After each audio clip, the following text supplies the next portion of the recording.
Hello বন্ধুরা, welcome back to my channel. কেমন আছো তোমরা সবাই? আশা করছি সকলেই খুব ভালো আছো। বন্ধুরা, প্রতিদিনের মতো আজকেও তোমাদের জন্য একটা রেসিপি নিয়ে চলে এসেছি। আজকে দেখাবো মাত্র 10 টাকা সুজি দিয়ে বন্ধুরা অসাধারণ একটা মিষ্টি বানিয়ে, যেটা কিনা খেতে খুবই সুন্দর, একদম নরম তুলতুলে রসালো হবে, মুখে দেওয়া মাত্রই কিন্তু মিলিয়ে যাবে। তো রেসিপিটা শেষ পর্যন্ত দেখতে থাকো, আর ভালো লাগলে কিন্তু লাইক, কমেন্ট, শেয়ার, সাবস্ক্রাইব করতে একদম ভুলবে না। আর আমার নতুন বন্ধুদের বলবো, যারা এখনও চ্যানেলটা সাবস্ক্রাইব করোনি, সাবস্ক্রাইব করে নাও। আর তোমাদের বন্ধুদের সাথে ভিডিওগুলো বেশি বেশি করে শেয়ার করে দাও। চলো রেসিপিটা এরপর আমরা শুরু করব। তো দেখো, মিষ্টি বানানোর জন্য প্রথমে কড়াই বসিয়ে দিয়েছি। কড়াইতে দিয়ে দেবো সুজি। সুজিটা কিন্তু পুরোটা লাগবে না বন্ধুরা, একদম অল্প লাগবে। 10 টাকা সুজি কিন্তু পুরোটা লাগবে না। এই দেখো বন্ধুরা, একটু সুজিটা নাড়াচাড়া করতে হবে। এরপর আমি বড় চামচে 1 চামচ ঘি দিয়ে দিলাম। ঘি দিয়ে এটা ভালো করে নাড়াচাড়া করে নেব খানিকক্ষণ।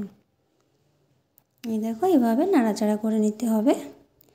পুরো ঘিটা সুজির সাথে মিশে গেছে, দেখো দেখতে কত সুন্দর লাগছে। এরপর এর মধ্যে দিয়ে দিলাম দুধ। দুধটা দিয়ে এটাকে ভালো করে একটু মেখে নিতে হবে। এই দেখো, এরকম মাখো মাখো হয়ে যাবে পুরো ব্যাপারটা। আর একটু মিলিয়ে এটাকে নামিয়ে নিতে হবে। এই দেখো বন্ধুরা, কিছুটা শুকনো শুকনো হয়ে আসছে। আর একটু হয়ে গেলে এটাকে আমি নামিয়ে নেব। ব্যাস, এটা হয়ে গেছে। এরপর এটাকে নামিয়ে নেব। এই দেখো, একটা থালার মধ্যে এটাকে আমি নামিয়ে নিয়েছি। কিছুক্ষণ ঠান্ডা হতে দেব। ব্যাস, ঠান্ডা হয়ে গেছে মোটামুটি। এবার হাত দিয়ে ভালো করে এটাকে মেখে নিতে হবে। এই দেখো বন্ধুরা, এরপর এর মধ্যেও 1 চামচ আমি ঘি দিয়ে দিয়েছি। ঘিটা দিয়ে ভালো করে মেখে নিতে হবে সুজিটাকে। এই দেখো, এরকমভাবে ভালো করে মাখতে হবে। যত ভালো করে মাখবে মিষ্টিটা কিন্তু ততটাই ভালো হবে। এই দেখো কত সুন্দর মাখাটা হয়ে গেছে বন্ধুরা, একদম মিহি হবে মাখাটা, তবেই কিন্তু মিষ্টিটা ভালো হবে। এরপর চলো আমরা মিষ্টিটা বানিয়ে নিই। এই দেখো, একটুখানি নিয়ে নিলাম। এরপর এটাকে ভালো করে বানিয়ে নেবো একটা মিষ্টি। এই দেখো কত সুন্দর মিষ্টিটা তৈরি হয়ে গেছে বন্ধুরা, একদম সফট দেখতে লাগছে। দেখো, এইভাবে সব মিষ্টিগুলো আমি বানিয়ে নিয়েছি। দেখো বন্ধুরা, এরপর এগুলো আমি ভেজে নেব। তেল বসিয়ে দিয়েছি, তেলটা গরম হয়ে গেছে। মিষ্টিগুলো একটা একটা করে ছেড়ে দেবো তেলের মধ্যে। তেলের মধ্যে একটা একটা করে মিষ্টিগুলো আমি ছেড়ে দিলাম।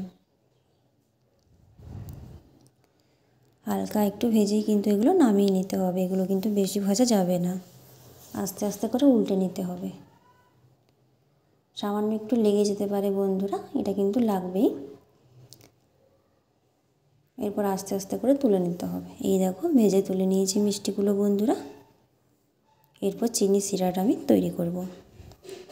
এই দেখো, এখানে চিনি আর জল সমান পরিমাপের দিয়ে দিয়েছি এলাচ।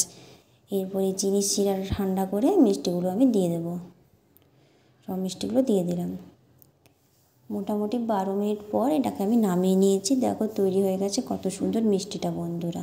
এই মিষ্টিটা কিন্তু একদম নরম তুলতুলে রসালো হয় বন্ধুরা, মুখে দেওয়া মাত্রই কিন্তু মিলিয়ে যাবে, এতটাই স্বাদ হয় এই মিষ্টিটার।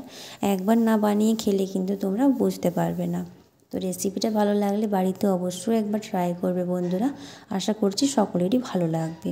আর এই রকম ধরনের আরও নতুন নতুন রেসিপি পাওয়ার জন্য আমার চ্যানেলটা অবশ্যই সাবস্ক্রাইব করবে। আর ভিডিওটা ভালো লাগলে ভিডিওটাতে অবশ্যই একটা লাইক দেবে বন্ধুরা। বেশি বেশি করে তোমাদের বন্ধুদের সাথে কিন্তু ভিডিওগুলো শেয়ার করে দেবে। তো বন্ধুরা, তোমরা সবাই খুব ভালো থেকো, সুস্থ থেকো, সাবধানে থেকো। আর হ্যাঁ, লাইক, কমেন্ট, শেয়ার, সাবস্ক্রাইব করতে কিন্তু একদমই ভুলবে না বন্ধুরা। তোমরা পাশে থেকো, সবাই ভালো থেকো। দেখা হবে আবার তোমাদের সাথে নতুন কোনো ভিডিও নিয়ে।